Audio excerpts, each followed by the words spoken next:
Did you know that people make up their minds about you within 7 seconds of meeting? Yes, just 7 seconds. That's faster than it takes to blink. In those crucial moments, the audience forms opinions based on how you look, your body language, and your energy. It's shocking, but studies show that up to 93% of communication is non-verbal. This means that your words are only a small part of what people perceive. When it comes to speaking in front of a group, the first 30 seconds can set the tone for everything that follows. If you start strong, you're likely to keep the audience engaged. But if you fumble, it can be an uphill battle to win them back. So, how can you make those first moments count? In this video, we'll explore powerful strategies that will help you capture attention, connect with your audience, and create a lasting impression. You'll learn how to master the art of the pause, read the room's energy, and craft the perfect opener. By the end, you'll have the tools you need to not just win over a room, but to own it from the very start.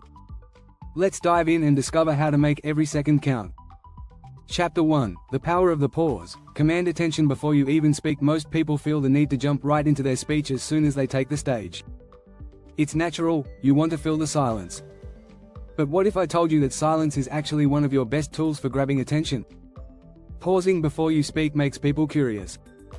It forces them to focus on you, wondering what's coming next.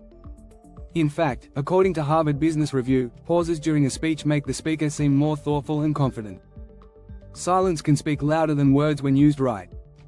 The great communicator Winston Churchill often used long pauses during speeches. It gave him a sense of command over the room. Try this: walk to the center of the stage or your speaking area, stand tall, and take a moment to breathe. Make eye contact with a few people. Let the tension build. Then start speaking. This pause signals to the audience that you have something important to say. It's an instant attention grabber.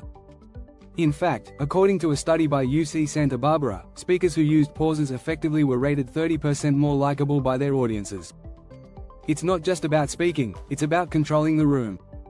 So, next time, resist the urge to speak too quickly. Let silence do some of the heavy lifting. Chapter 2: Mirror their energy. Reading the room in seconds. Have you ever noticed how some speakers seem to perfectly match the vibe of their audience? They're not too high energy or too calm, they just get it. That's because they've mastered the art of mirroring energy. In the first few moments of your speech, it's essential to read the room. You need to quickly gauge the audience's mood. Are they excited? A bit sleepy? Are they more serious or casual? Studies show that people are naturally drawn to those who reflect their energy. According to a Stanford University study, speakers who mirror their audience's tone are 40% more likely to keep people engaged. Mirroring doesn't mean copying. It means recognizing where the audience is and adjusting your energy to match, and then slightly elevating it. If the room feels low energy, you can start by matching the tone, but slowly increase your enthusiasm to lift the crowd.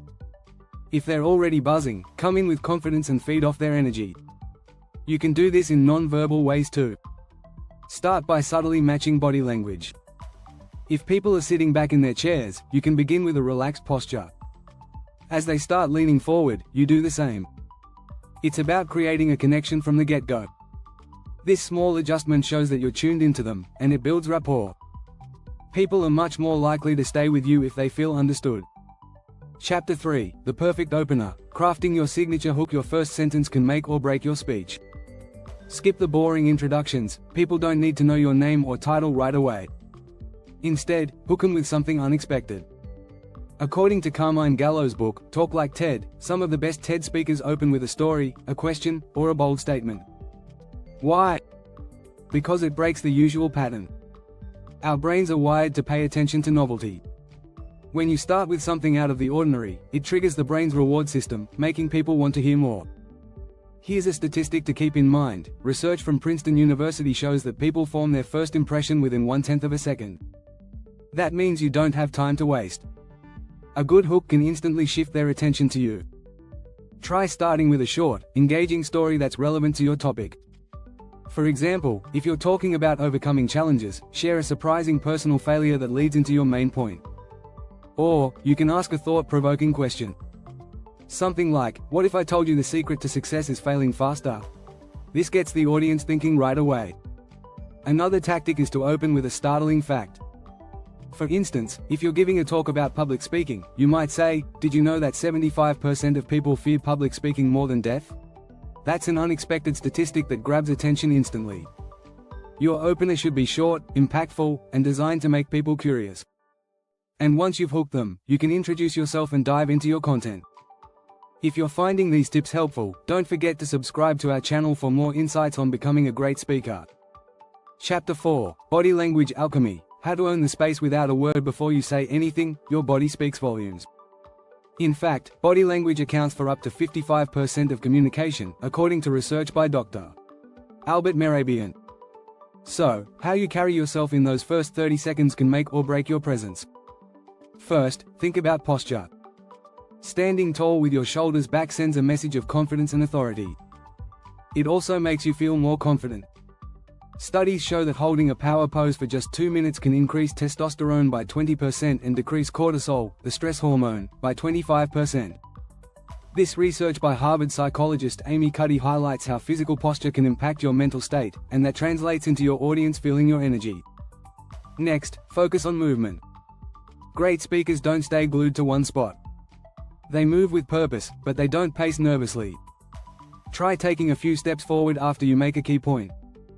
It subtly tells the audience that you're leaning into them, creating a connection. But don't overdo it. Too much movement can be distracting.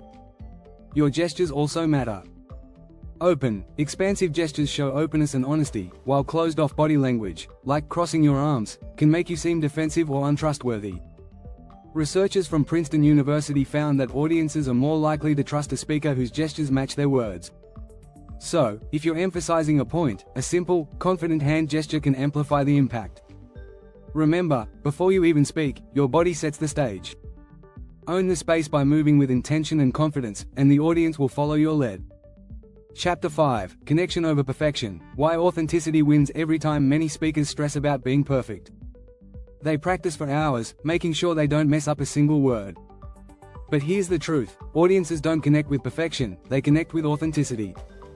A study by the University of Southern California found that speakers who showed vulnerability and authenticity were rated 28% more relatable and engaging than those who seemed overly polished. People don't want a robot, they want someone real.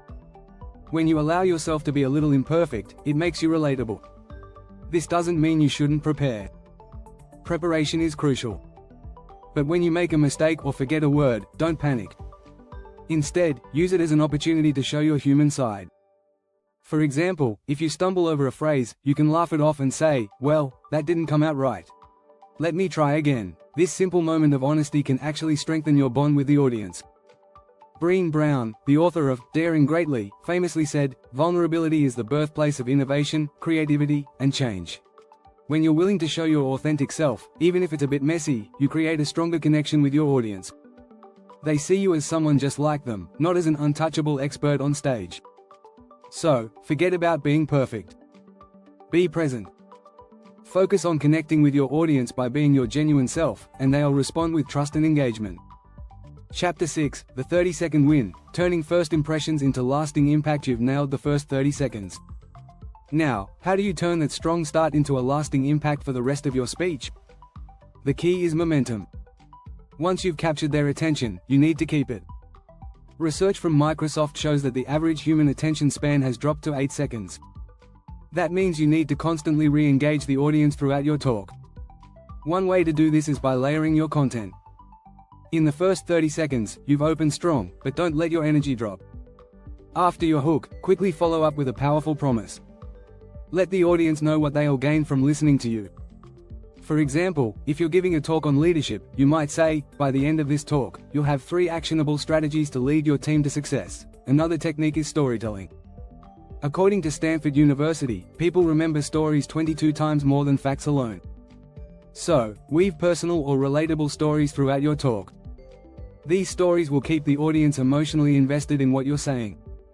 Finally, bring it home with a strong finish. Just like you need to start with impact, you also need to end on a high note.